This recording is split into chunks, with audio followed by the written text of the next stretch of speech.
ariko si ikintu cyo gufata umwana ukamubwira ngo kugi nukora ibi ngo tuzaguha yogati nziza ngo ibintu ngo by'amapiza ngo tuzagusohokana ku Nyandungu bamucanira ngo ni mu gitondo kuwa gatatu mu gitondo bancaniriye inkoni bazi ngubise hano ku maguru urumva nibuka ko nageze no ku ishuri nkajya mbeshya hagera ati se ibi birogo turi kubona ku maguru byibaze nani naciye utuntu tw'uduti tugenda tunca ibintu by'ibisebe tunkwa barasha habaga ikintu cyo bita kurera umwana wawe ubundi ubaguze ku cyumweru cyose kiri bushire ukubitwa ira gahunda bita ngo ubundi gufata umwana wese nk'uwawe kera yabagaho baragukubitaga n'umugabo utari so yaguhondaga uri Kikali TV izamuka hejuru like share subscribe byose ni by'ingenzi komenti kugayana turabikunda cyane kuko mubizi rero basangira ngendo inshuti zacu abakurikirana ibiganiro bya Kikali TV nkuko bisanzwe n'ubu ibiganiro nakagaruka muri kumwe nanjye Ziggy 91 ndabasuje cyane ndigenyine ariko ama very swagarific ndi kumwe n'inshuti nyinshi cyane zijye kubaganiriza ku bintu bitandukanye cyane cyane ubuzima bwacu buhoraho ibyo tubona nko mu gikari nyine inyuma mu gikari ibindi muraza gukurikirana ibintu byinshi abatumirwa mu ntashatse kwita amabwira ntago natamibabwira kakanya ntago nabarabura reka rero tuze kureba mwe hafi tube turi kumwe bishimane kandi duhana ibitekerezo neza bite se Ziggy bimeze neza nkunda ko ariwo muntu unesha umutwe mu buzima iyo gurebye jya mbona umeze nk'umuntu aragahimbano najyaga nkora kera kakashimisha ni akantu k'ukuntu najyaga agenda kera turagira inka ariko twajyaga tugenda tugaca avoka twamara kuzica tukagenda tukajya kuzitarana ku mugambi umwe twese gutara rero twacukuraga ahantu tugashyiramo ibyatsi kamara gushyiramo ibyatsi avoka tugahita tugira ibindi byatsi hejuru tugahita ko turenzaho itaka noneho tukahashinga akantu k'agati twabaga tuzi neza ngo ku minsi yacu wumva dufite icyo bita regrema twaregeye tuvuga ngo ku munsi wa gatatu ziravoka zaba zahiye noneho rero njya nibuka umutipe wigeze uduhima hari igihe njyambona nawe wabinkora urumva hari umutipe wigeze aduhima sha sinzi biteye n'isoni rimwe na rimwe bambwiye ngo avuze ngo mbona nk'ubugambanyi oya ni ubugambanyi yose ubugambanyi buriho kandi buzahoraho Buda niwe wigeze abivuga Buda ariko w'i Kigali ni ukuvuga ngo ari umutipe yajyaga dukora agakorya agahita agenda ashaka yigeze dukorera ibintu rimwe ahantu twataze avoka aragenda azikuramo amaze kuzikuramo uzi ikintu yakoze brother agenda arazitarura zose none arangije akora iki sha ahita agenda ahita hakorera ibyo bita ibikomesha akubita icyo bita karabutaka igisheshe cyo ku rwego rurenze noneho namaze kuhakorera iyo gahunda yo kuhatotora turaza ashaka umunsi wa gatatu sha nawe ari hariya ku ruhande yipo yari kuturebera nk'ari avuga ati umutipe aragenda gutya yabazabaga ari intoki akozamo intoki arangije aravuga ati yarazi ko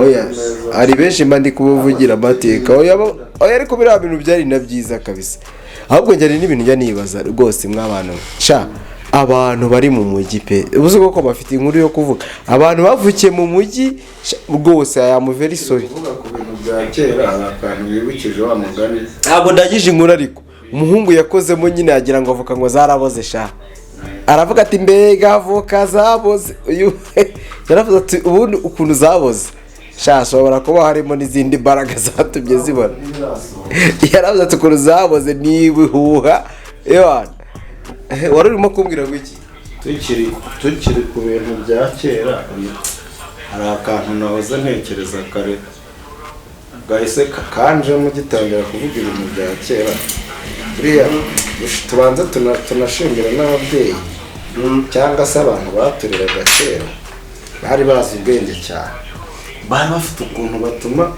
nk'ikintu wari gukora ugikorana umuhate mu buryo wowe utatekereje.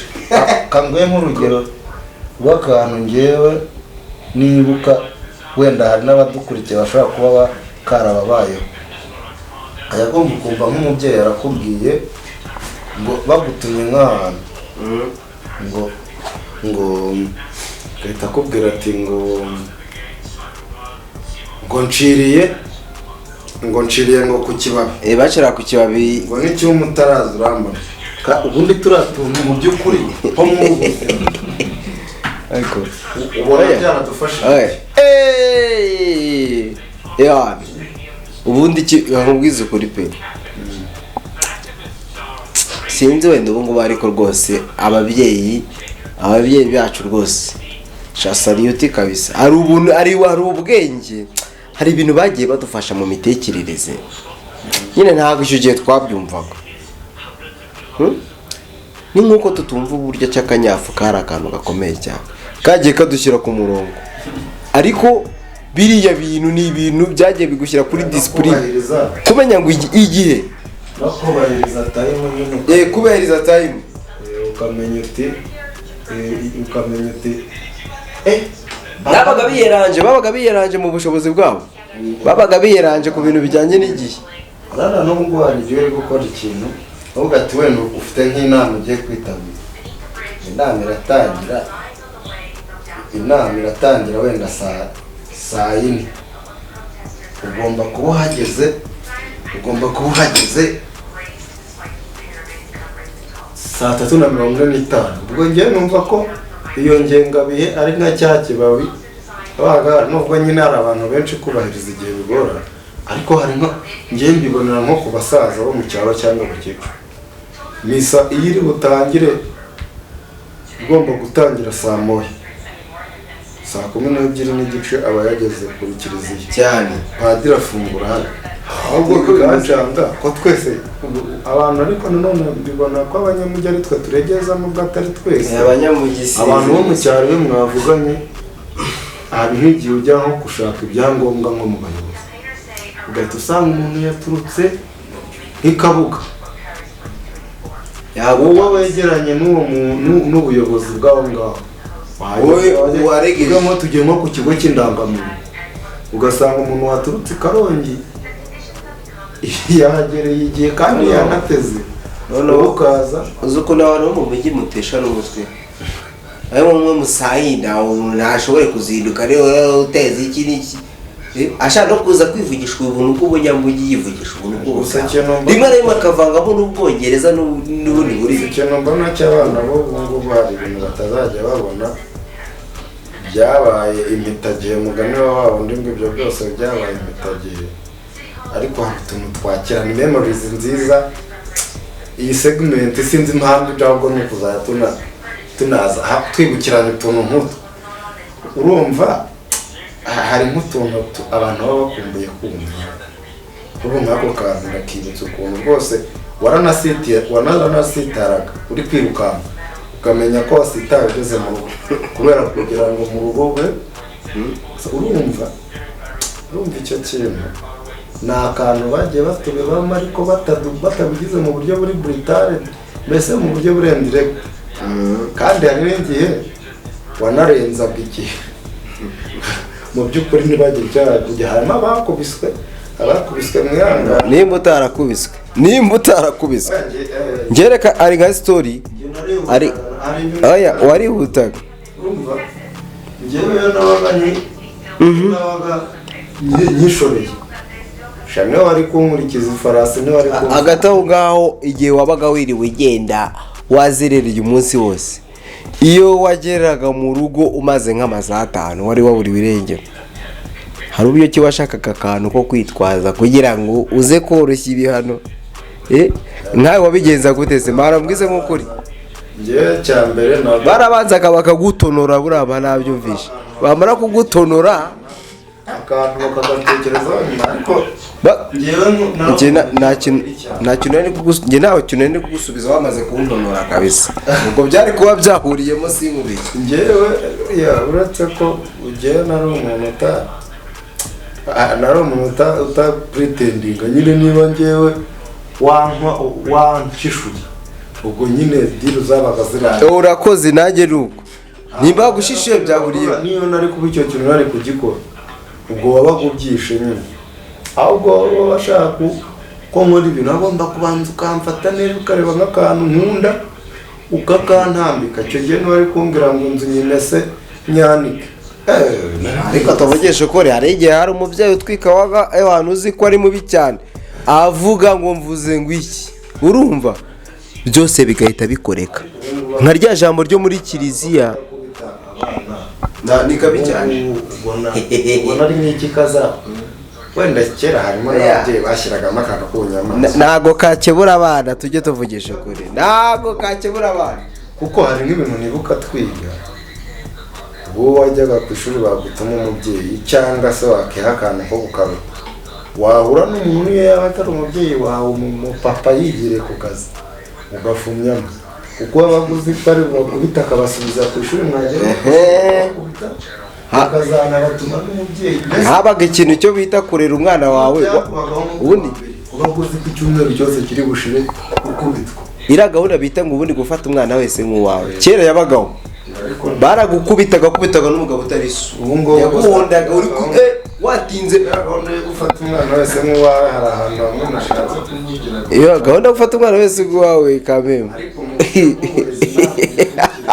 ariko tuvugishije ukuri ariko ibintu byose igihe ufashe umuntu wese ukamufata nk'uwawe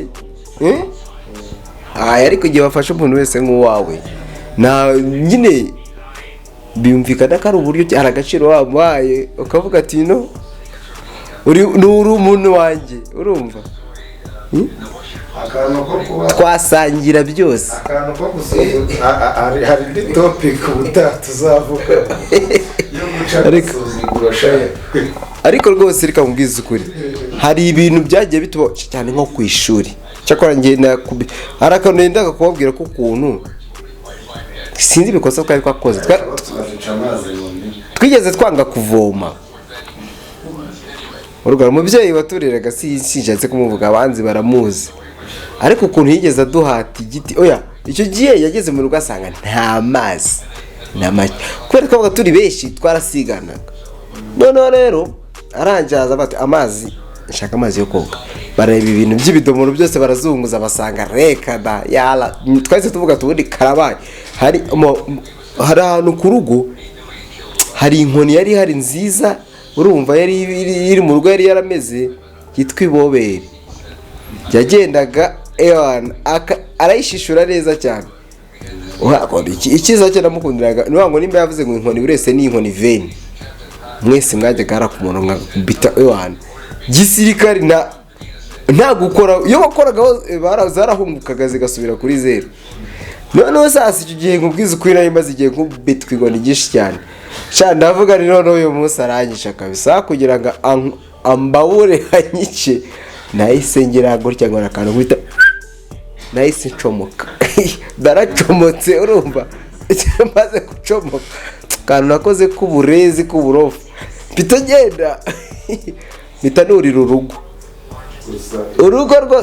rwo mu cyaro ruzi rwubakishije ibiti rurimo hagati y'ibindi biti byagiye bizamuka by'imihati cyangwa ibindi biti ngenda nurira nicarira hejuru sha nk'agasayine ka nijoro urumva ibintu byambabaje igihe hejuru sha abandi barabakubise bajya kumva iyo bitaga teatere sha yo ku munsi kuwa kabiri sha kajya avuga ngo abatipe bari kwinyoyinga urumva uko buramaniki twebwe entertainment twabonaga nibi biganiro bya showbiz by'abasitari ntago byabagaho man showbiz yacu yari ikinamico urumva ari umwimerere ikinamico tuvuga ati rwose niko kantu kacu cyagiye ewana ndi kuvuga ngo abatipe bari kwinyoyinga babakubita ibiti byabo sha bakubita ibiti byabo ndavuga ni wenda babona birokotse urumva agenda dipowe ku rugo rwanjye gutyo ukwezi kuri kuva imbeho ya danje imwe itera ubwoba. Cyakora icyiza hari imbeho nyinshi nta mibu yari ihari. Noneho ndabara hashize nk'amasaha nk'abiri. Amasaha nk'abiri mfite nazanye pinya urumva ku maguru ariho pinya. Niba ukabona dukomeye gutyo urumva. Ni ibintu umuntu aba yaraciyemo. No ubuzima burenze brother. Noneho rero sasa mbona ndavugana amasaha ashize abiri. Reka njye kureba abasaza ntabwo baba bakubita mani iminota irenze itarara. Urumva? Ndangije ndagenda ndabakomangira ku kadirishya imeze bite yani mufungurire muzaza kabisa. Nari natorotse kabisa. Shanora bagihore nta nubwo bagize baza kunshaka. Ndangije rero ndagenda injira mu nzu. Barafunguriye ndinjira. Ndaryama nibaza kubaza wo ninde winjiye niki. Nabandi biyumvisha ikinamico bameze neza bavuga ati zacu buriya twazimaze buriya bari nk'umubyizi rega ni nkuko wowe wakoze umubyizi bakaguhemba nyine nimba utakoze twe baguhembaga igiti bakavuga ati z'umubyizi ndazibonye. Sasa rero turagiye ndiryamiye ndavuga ni buriya ibintu byakemutse ntibigeze mu gitondo. Abandi barabyuka ndavuga n'uyu mubyeyi bana umubyeyi ntabwo nzakwibagirwa kabisa. Uri mu bantu bampaye ikintu bita ubugororangingo urumva ku buryo mbitekereza nkavuga ni kabisa ntabwo isariyuti rwose. Ntabwo wigeze ubyibagirwa mu gitondo cya kare cyane uhita ubyuka aravuga ati wewe uti wowe sha izawe urumva ziracyahari zirazigamye. Umva bamucanira inkoni mu gitondo kuwa gatatu mu gitondo bancaniriye inkoni bazingubise hano ku maguru urumva. Nibuka ko nageze no ku ishuri nkajya mbeshya ngira ati se ibi birogo turi kubona ku maguru byibaze nani naciye utuntu tw'uduti tugenda tunca ibintu by'ibisebe tunka barasha. Ntabwo byari byoroshye ariko ari story njye nibuka rwose. Izindi story nazibagirwa ni story zijyanye n'ukuntu cyakora ari ikintu njye nibaza nk'ubu koko ari ibintu nyakunda kubaza abatipe bavukiye muri uyu mujyi wa Kigali. Mwaragowe kabisa. Kwa nyirakuru ni Kigali, kwiga ni Kigali urumva yose ntago azibi iyo bavuze ngo runonko reka na zero urumva sinyo nkunda kubikubaza mani. Wowe wavuki Kigali nta kintu ntuzavuga ngo ngiye kureba inka ntuzi inka ntuzi ko inka ugira ngo ifite amabere hano mu gatuza ushobora kubuzi ko ni inka igenda ihagaze. Dukuri kwibara ari ibintu babibabaje cyakora abantu rwose mwavukiye mu mujyi shano kuri pe am very sorry mwihangane mujye mwegera abantu bagiye bagera mu byaro kugira ujye umenya ngo amata avaye umenye ko amata banayakama urumva umenye ko inka igira amabere umenye ko inka igendera ku maguru ane man itagenda irumva ihagaze.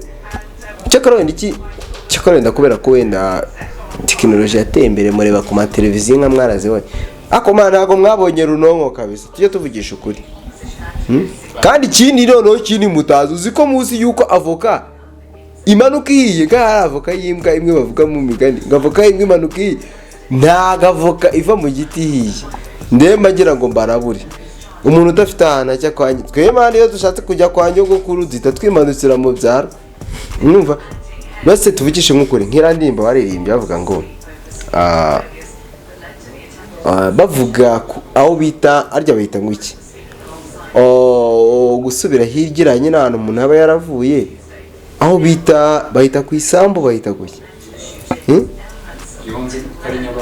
no pana nyabarongo nayo yo gusubira mu at home ahantu ho warataye ariko iyo bavuze ngo tujye nko gusura ababyeyi nyine ahantu runaka basogokuru banyogokuru sha umuntu wo mu mujyi koko ajyaye urugero covid igihe yazaga bikaze bize nabi abantu nyine twateyemo tujya kwirehera abakecuru mu byaro uraba anko n'abasano mu mujyi bagiye bari bari kugigira ifu mani bari kugigira akawunga urumva habuze sogokuru habuze nyogokuru habuze iki urumva byose ari byari byabaye iki rwari rwabuze gice ariko sha mujye mwihangana kabisa n'abantu bafite abana mujye mubajyana no mu byaro wenda runaka ya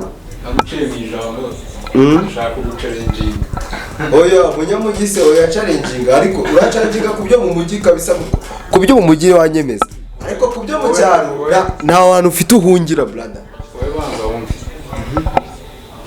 ndashaka kugucarenjinga umbwire bimwe mu ni ukuvuga muri kuganira na Newsidi mwavuze mwibanze ku bihano byahabwaga abana mu cyaro cyangwa abana wenda muri rusange ba kera kuko ntabwo twavuga ngo nabo mu cyaro gusa kuko nabo ahubwo ni mu bihe byashize ntabwo ari abo mu cyaro gusa mu cyaro ariko ahubwo turavuga umunsi wa none abana b'uyu munsi turebeye kuri Kigali mu bihano zibahabwa turagira ngo duhe amakuru kuri bimwe muri byo kugira icyo bivugaho abana b'aka kanya sinkubeshye bo misimeruka iyo mbirebye mbabona ni nk'imeruka iyo ndebye ibintu ukuntu twahanagwa ariko abana bigize ibyigenge nta kintu wamubwira umwana we yigize gatu uzi ko nabonye n'umwana muto yari gushaka guterura icyuma wamubwiye ko agomba kuzana agatuza nyine kugira ngo atangire abyimbye agatuza akiri muri materineri abana sinzi bijyanye wenda nungo n'uburenganzira bw'abana n'ibiki n'iki ababyeyi babafashe nk'aho ari utuntu turi aho ngaho nyine tu nk'aho umubyeyi nta kintu avuze nta kintu ngo yaza amubaza sha urimajina ibyo bintu nta kintu umubyeyi yaza amubaza wenda sinzi yenda n'amategeko ariho bijyanye no mu burezi cyane cyane mu mashuri ku mwana ngo ntugomba kumukora sinzi ukuntu muri undi wakuguta umwana utabonye igiti yagira discipline kuko tutabeshye uyu mwana bagomba gucishamo akantu k'igiti bakamucapa urumva habo ni gute ubundi umwana ajya kurega umubyeyi ngo yamunobye yamuteye igiti ku kibuno ni gute ujya kurega umubyeyi cyane no kumva ngo biranemewe ngiye sinzi ko mbana nabyumva kabisa umubyeyi afite uburenganzira bwo kugushyira hasi okega ntakuvunire mu ivi urumva ngo akuvune urugingo rwawe ariko abagomba kugucisha akanyafu urumva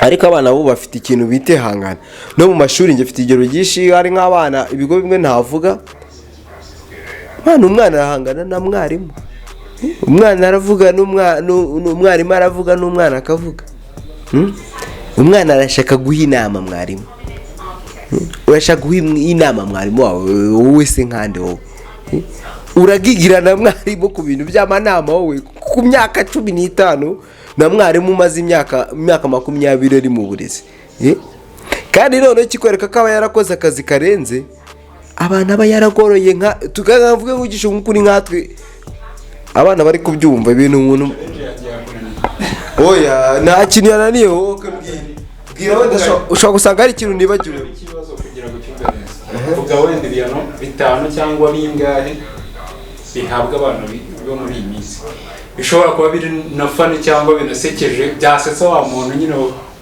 wahabwaga ibihano bya kera cyangwa umuntu mukuru umwana wo muri iki gihe nko mu mashuri rwose igihano cyonyine wamana kimwe igihe ubona yakunaniye gutesheje umutwe outside nuko umusora akagenda akajya kwicara hanze nta kindi kugira ngo wikomereze gahunda zawe atari kukubangamira kubera yuko uramurekera mu ishuri nko mu ishuri arakubangamira aragutesha umutwe kugira rero atagutesha umutwe uravuga ngo umushyira hanze bikarangira kabisa sinzi rwose mbo iki kintu ni ikintu kirenze dukeneye ariko wenda nko kuzazana wenda nk'umurezi ushobora kubyivugira nka gutya ngiye kuri njyewe harimo ibyo utari kuvuga oya ashobora no kumuhanisha ngo ntabwo abana bakibapfukamisha n'ubyi utazasohokana ababyeyi njyewe navuze mu bijyanye no ku ishuri ababyeyi rero ibihano kugira ibihano ni ibintu by'ibyingingano rwose mwana nudakora ibi ngibi ntabwo tuzakujyana kuri beach ntago yogati no kugira ngo abone amanota, nugira amanota tuzakugura Air Force, tuzakugura iPad, tuzakugura ibiki n'ibiki. Urumva mwana, iyo myingingo kera ntago yabagaho, cyari igiti grand frere.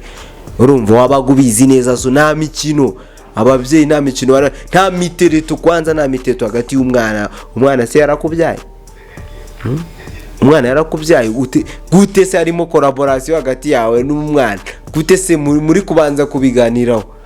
Ubundi kera umwana yaricaraga akiga,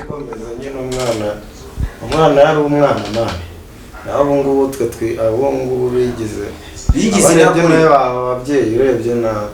ariko si ikintu cyo gufata umwana ukamubwira ngo kugira nukora ibi ngo tuzaguha yogati nziza, ngo ibintu ngo by'amapiza, ngo tuzagusohokana ku Nyandungu. You own risk. At your own risk. If you don't do it, I'm gonna kill you.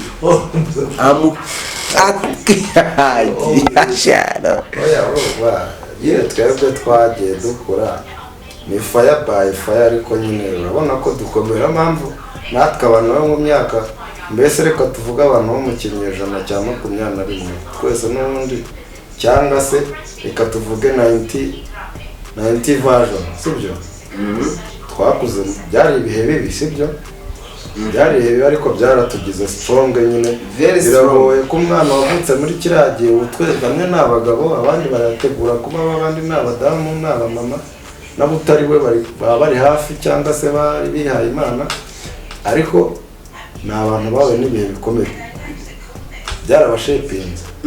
Biragoye ko hari ibintu, hari imiteto nyine utazabona umuntu. Ari niyo mama umuntu wabaye muri kiragiye azi ko akazi ushobora kugira amafaranga akageraho agashinga, ukanayabura rwose, ukaraburiza wari umuntu w'umutajiri ugasubira kugikwa sana hasi, ukanywa urwagwa wanjye, kandi ukambara agashati kawe, umuntu yakubona ku itara nimugoroba i Nyamirambo akagira ngo ukora ahantu heza. Ako bana bo muri za 2000 naho no kuzamura arakari kabishaka tuzavuganeho wa muhungu wanjye we, akantu kajyanye n'ukuntu generation ibihumbi bibiri gusubiza hasi, n'abantu bameze gutya bacetse baranungunitse. Sinzi impamvu ituma bacecetse, abandi bana guhera hejuru 2 kuzamuka bari ku kintu bita umuriro ku rwego hejuru. Iyo topic ni topic iri wide cyane, ku buryo topic ngari ndavuga mu minota nk'ingi, ariko reka tuzayicareho, tuzaguhereza nka factory. Turahora kwicara kuko ngenda birambangamira. Aba bana babona ngo muri abantu bameze nk'amarobara badatekereza, nanone bakaba ari abantu bagiye aho ibihe byabereye byiza, nabo bantu banariye isi nanone cyane kandi, kuko ibintu byinshi byari bifite umwimerere. Urumva ku mafaranga yawe make yawe ushobora kujya ahantu ukagira ibyishimo ndenga kuri gitatu cyawe, ariko ubu none se urabwira ko ubu ukora nk'ibihumbi 150 wasohokana inshuti zawe ukata mu gitondo ugasanga ufite icyatanu gusigaranye +1. Kesho byuguza tike tu hari umuvandimwe uri mu rugo uguza agatika akakugeza mu rugo. Kuvuga ngo rero ariko kera man mu bihugu iyo bagufite inote yawe niya 5, ndavuga abantu bakoraga mu ma office ahero, kuko icyo gihe nko muri za 2008 umuntu yahendaga ijana yabaga arenze. Urumva inote yawe y'10 ajyana umwe ku Gisenyi, ariko Gisenyi kuva kera harahenze cyangwa bro na n'ubu bamwe turacyabyumva mu bintu by'ibihuha, inkuru zo nayaga numva bavuga ati ngo yajyanye n'umukunzi we ngo iyo za Gisenyi ngo bajya za Dubai zitaraza. Numvaga nigeze kuma muri theatre umuntu ari gutereta umukobwa amugati nzakujyana ku Gisenyi, ariko no ku Kibe bajyaga bavuga yabakumenye, ukumva ku Gisenyi nta hantu hatabaho, ariko ntago habaho. Abantu b'Igisenyi bararogesheje, bararogesheje abavuna muheto, abahumva utaragera Igisenyi ukumva mu buzima nta nabwo wigeze ugendesha amaguru yawe. Rero iyo bakubise event n'ubu ngubu Igisenyi umujyi wa Kigali ugeramo ugahita uvuga uti sha urumva ukagira ngo bawukubuye. Ewana ibyo bintu reka tuzabivugeho Rwanda rwose. Nshimira abantu, sinzi nimba aricyo ushaka kurenzaho mbere yuko dushimira abantu nuko dusezera hari ikintu ushaka kurenzaho umuvandimwe we? icyo nazi icyo nzi cyo nuko ibintu birara ari byinshi byo kuganira n'abantu nubwo twe tuba turi inyuma mu gikari nyine ntabwo abantu bose bari muri salo. Kameme njye ndi muri salo abandi bari mu gikari kugira ngo abantu babashe kubyumva neza.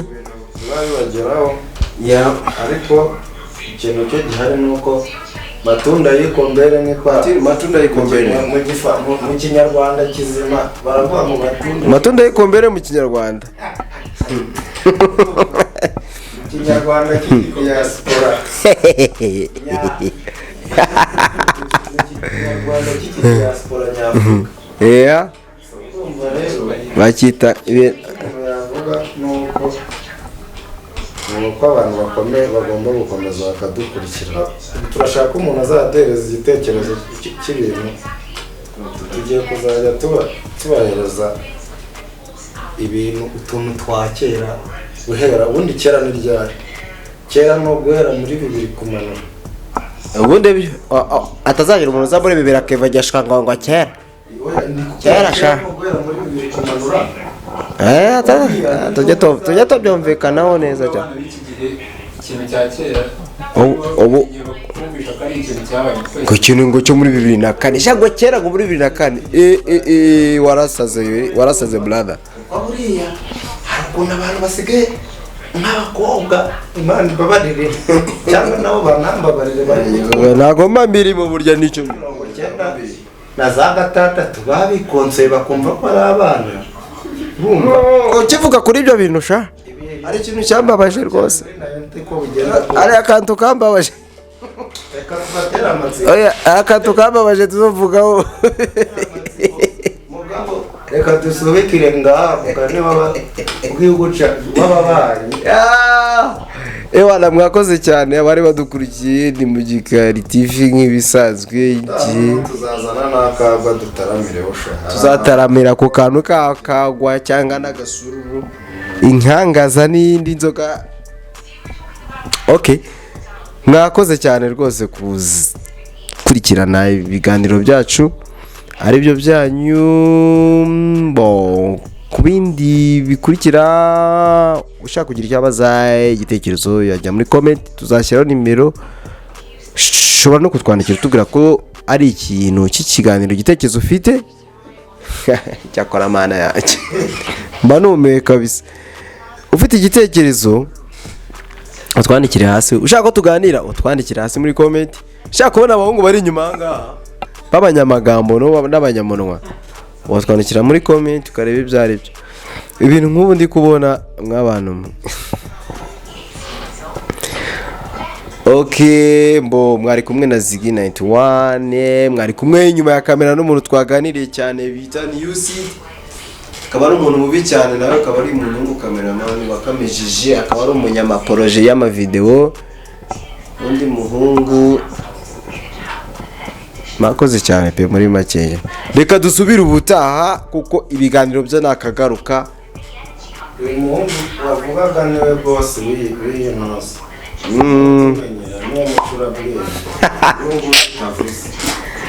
Sawa sawa. Gikari TV izamuka hejuru. Like, share, subscribe byose ni by'ingenzi.